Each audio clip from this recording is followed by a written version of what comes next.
Suddenly, I realized that when I take my coffee, I flick my brown sugar packets like a junkie flicks the needle, though I flinch to see parents feed their kids to Pennywise the clown, referring to him as Ronald while they're consumed by their meals to keep him happy.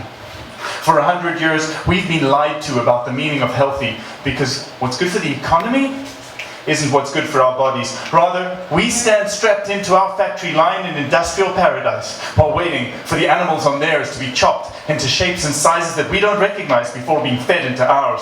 We're hooked up to suction cups to be milked for our money as we're drawn into the mouth of a medical machine that connects asses to hearts so that we can last just a little bit longer. That connects tubes of little pills to our pockets as we pass on by, keeping us drugged as we circle around, back to the beginning again.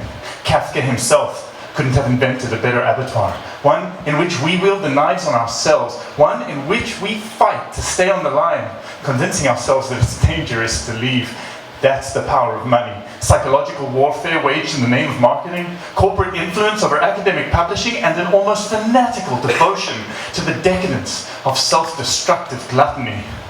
So forgive me, vegans, when I stand before you, after you've so bravely tasted of the fruit of the tree of knowledge, stepped down off the line, freed yourselves from bondage. Forgive me for standing here with a puzzled look on my face as you spray snake's venom and tell me that if I turn back, I'll be transformed into a pillar of salt, that those still enslaved are not worthy of redemption, while you storm back and forth, frothing at the mouth, shouting dramatic truths at the savagely blinded and wondering why they cringe and flail and defend themselves.